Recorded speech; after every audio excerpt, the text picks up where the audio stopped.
All right, welcome to week 3 of our Child and Family Welfare course.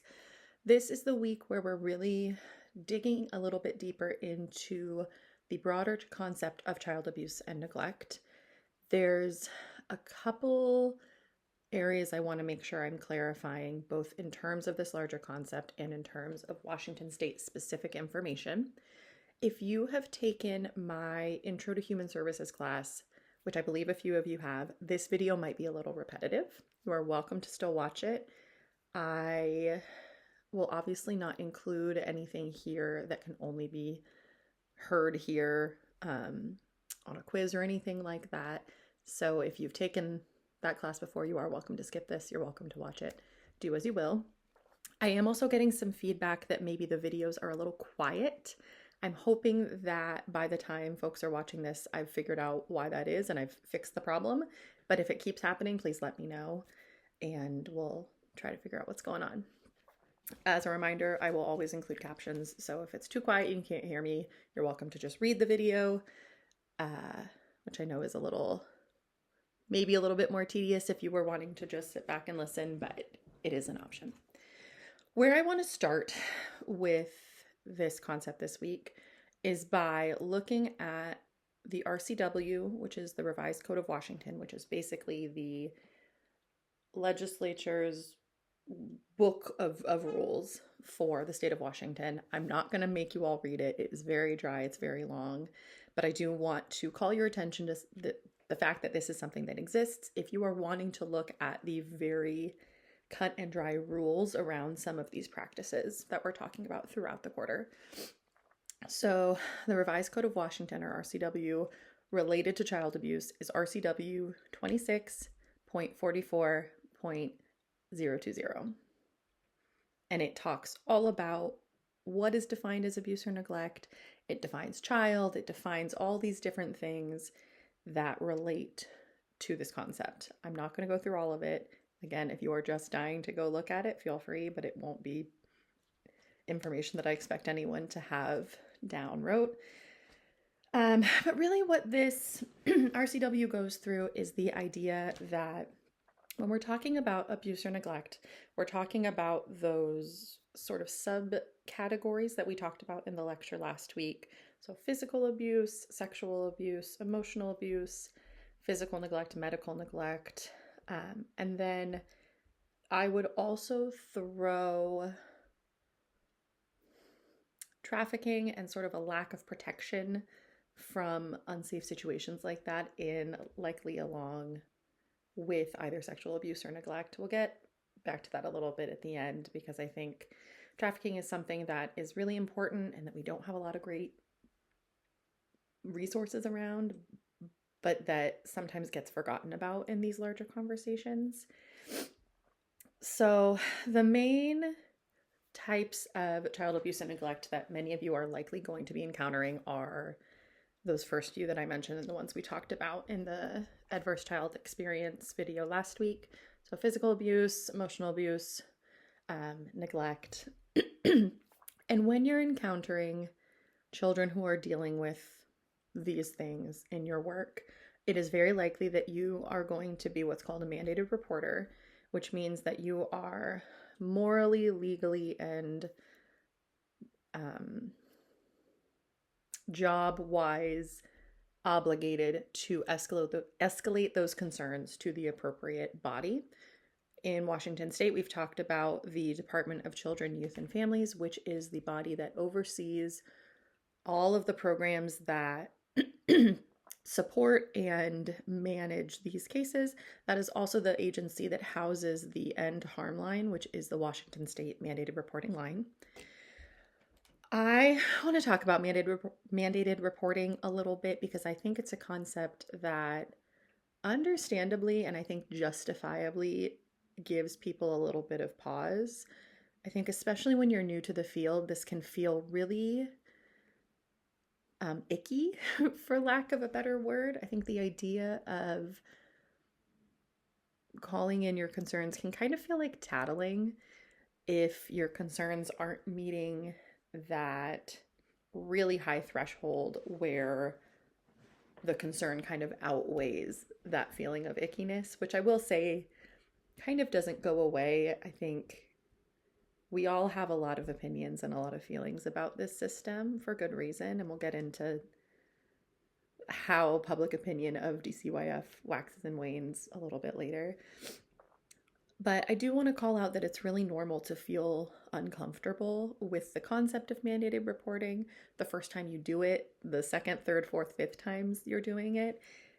And I think it's actually a positive thing to have some hesitancy around making these reports, because that means that you are cognizant of the impact that this could have on a family's life. And I think when we lose that insight, that's maybe a sign of burnout. It could also be a sign that we're not thinking in terms of the big picture. So I do just want to walk through kind of what mandated reporting looks like, and we'll talk really briefly about some of the different things that can happen next. We will be getting into foster care, I believe, next week, and so I'll leave most of that content for next week, but we'll talk very briefly. When you call in to make a report to the End Harm Line, you are not speaking directly with a caseworker, you're not speaking with a social worker, you're speaking with a person who is trained and assigned to take down this information to be sure that it can be escalated and reviewed by people who will then decide what to do with the information. So when you call in, the main things they're going to be asking about is what your concern is. And this could be something as, I'll say small with air quotes around it, something as small as, oh, I'm working with a child who told me that they haven't had any food at home for the last week, and I tried to help mom and she won't answer my calls, or something like that. And it could be as severe as, this parent is smoking fentanyl in the home and they have a newborn baby and XYZ. So there's really a gambit of the things that you can call in with concerns about, and there is a gambit of ways that DCYF is going to respond.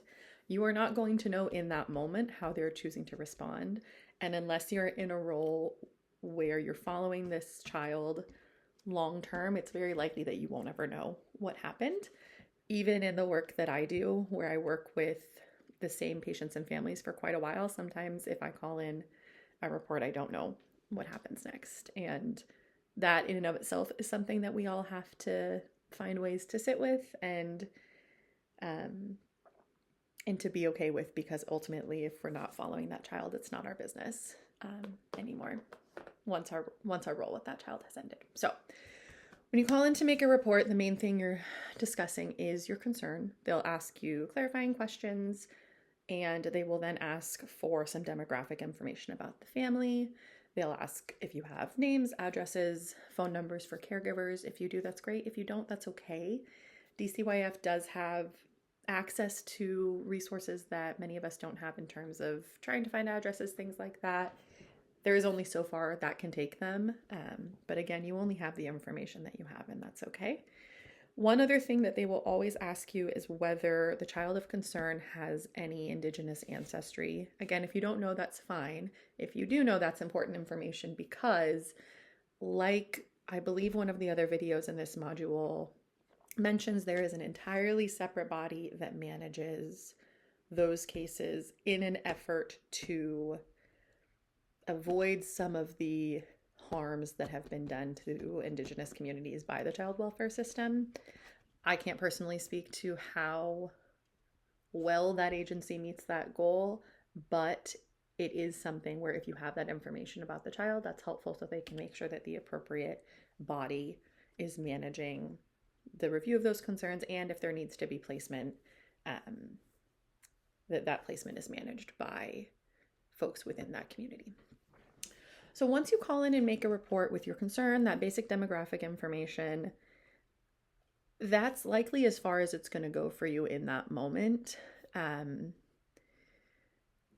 In certain cases, and I can speak to what this looks like in healthcare, if you're calling in with really high risk concerns, really serious concerns, again, they're not going to be able to tell you right in that moment what will happen next, but you will get a call back pretty quickly if it's a concern where there is a very high risk of imminent harm to a child, a very high risk of death to the child. And there may be times where something called protective custody is pursued. This is pretty rare, and it's pretty challenging to get concerns escalated this way. I'll speak briefly about this because I'm not an expert on it, and I don't know how interesting this is to people, but I know that both the medical system and law enforcement, so police officers, can essentially put a hold on a child for 72 hours where either the child is in the hospital at a doctor's appointment and there is a high enough concern that if they leave that hospital, that child will die, essentially. And law enforcement can do this where if they're engaging with a child in the community and they're in such an unsafe situation that the law enforcement officer thinks that if they do not physically take that child from that situation, they will be at risk of imminent harm or die. In many cases, the next place they will go is the hospital, at which point DCYF is contacted immediately, and with that high level of concern. And then they have 72 hours to decide if they are going to move forward with an emergency hearing to try to place that child in their custody, or if they disagree about the level of concern and are going to let that hold expire, or decline to accept the PC is what we would call it, in which case then the child returns to the care of the person that they were in when the concern was raised. Again, this doesn't happen a lot. I think both for better or for worse, depending on the situation, it is really hard to meet that standard of concern. And I think that's a nice segue into a piece of legislation that I want to make sure we talk about just a little bit. Again, it's pretty dry. It's pretty dense to try to digest the actual bill, but there are a lot of Seattle Times articles. There's a lot of news articles about House Bill 1227. I believe it's called the Keeping Families Together Act. And this is a piece of legislation from 2023 that was aimed at decreasing the number of children who were removed from their family of origin. So whenever we're talking about this, I want to make sure we also highlight that it does not have to be biological parents. This can be a grandparent. This can be an older sibling. Whoever is responsible for the care of a child can be the subject of all of this stuff that we're talking about. So House Bill 1227 was a response to, I think, both what was viewed as too many children being removed from their family of origin and significant disparities in the children that were being removed across racial lines, socioeconomic lines. It's very common that we'll see that families who have had DCYF involvement in the past are more likely to have it in the present. And so the bill was really aimed at trying to address those disparities and trying to keep kids with their parents, or with their families, which I think is everyone's goal. And you'll see a lot of DCYF support for this bill. And the only reason I wanted to make sure to bring it up is because I think it does a really good job illustrating this kind of pendulum swing that we see when we're talking about child abuse and neglect, where systems will get a little bit more, I don't want to say lenient, I don't think that's the right word, but systems will have a much higher threshold for removing a child from their family based on public outcry, based on these disparities, based on a lot of different things that make a lot of sense. And then, unfortunately, what can happen is that we'll see an increase in really serious cases and really serious tragedies. And then sometimes, not always, the pendulum will kind of swing back the other way and a system will get much more rigid in the goal of being more protective. And so the state where I worked before, you would kind of see this swing back and forth where a lot of the news coverage was either an outcry against children's services for not protecting kids, or it was an outcry about removing too many kids. And I think we see that pendulum swing in situations where there's really not a great middle ground. And I think the current swing that we're seeing with 1227 is really related to high risk situations where there maybe wasn't quite enough proof that a child was going to essentially die if they were left in that home, but the concern was very, very, very high. And unfortunately, there are several cases where children did end up dying, often as a result of fentanyl. So, like I said, we see this swing back and forth in public opinion, in legislation, and it can be a little confusing to keep up with. And I've been doing this work for over a decade, and I personally feel like no one's quite figured it out yet. We unfortunately can't seem to hit a great middle ground, and the stakes are very, very high. So that can be really challenging. And I think that can fuel some of the discomfort around making a report in the first place, because we know, you'll hear this if you go into this field. You'll hear people say, oh, I'm calling DCYF, but they're not going to do anything.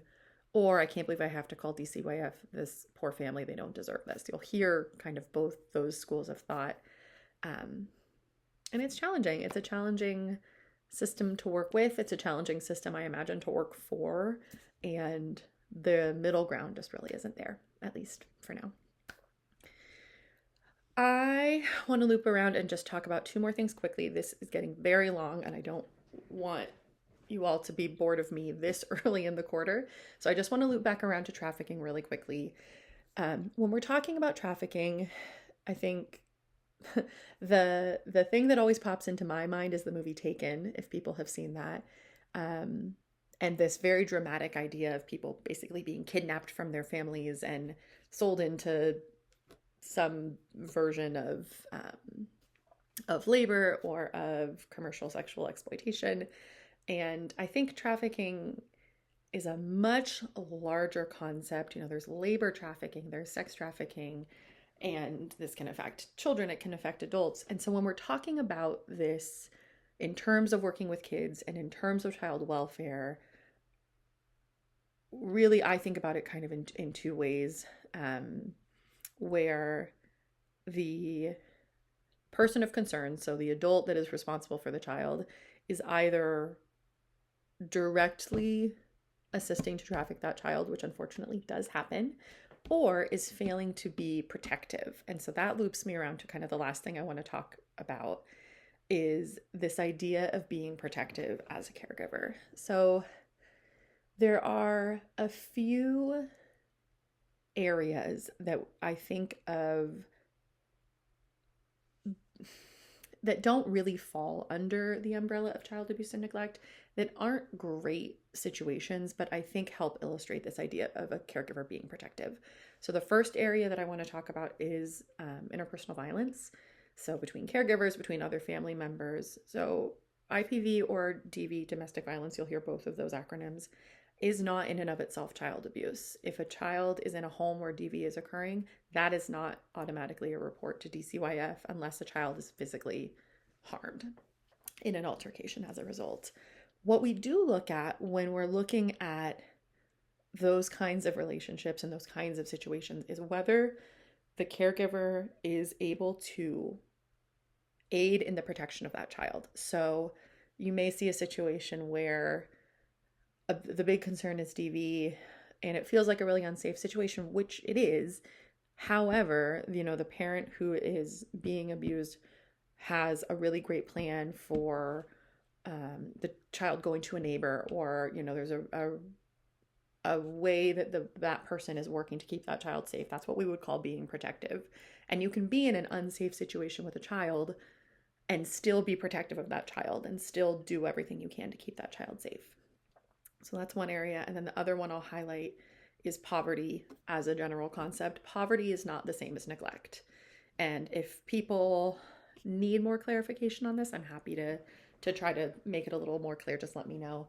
When we're thinking about poverty as a larger concern, the lack of access, the lack of resources, oftentimes despite that person's best attempts to get out of that situation. But what we do see is, what we look for, excuse me, is whether the adult in that situation is still providing for the child. And I think this is where we see, and I've seen this myself in my work, is a lot of caregivers will address their child's needs before they address their own, which is why, we might see a family who's living well below the poverty line, but the children are fed, the children have clothes, the children have what they need, even though, maybe the housing isn't ideal, or they're living in a tent city, but their other needs are met and they're still having access to food and clean clothes and showers and things like that. So the idea of being protective is this broader concept of whether a caregiver is keeping a child safe within the environment despite challenges. And we can look at that across the spectrum. And again, I'm not going to dig in further because I've already been talking at you for 20 minutes, but I think that is kind of a common thread that we look at through all these other concerns. And often when we have concerns of abuse or neglect, what we're really talking about is a caregiver is either acting unsafely or failing to be protective of a child. So let me know if there's questions about any of this. I'm more than happy to, either if you want to send them to me, I can post the answers as announcements, or I can try to address them at later lectures throughout the quarter. As you can tell, I'm kind of making this class as we go. So feel free to let me know. This week's assignment is a discussion board. I know I just said I wasn't going to do a lot of them, but we are going to do a few. There's a case study in there, which is kind of purposely vague. But take a look at that, and I think you'll see some of the concepts that we talked about in this lecture come through in that case study, and I look forward to hearing what you all have to say about it.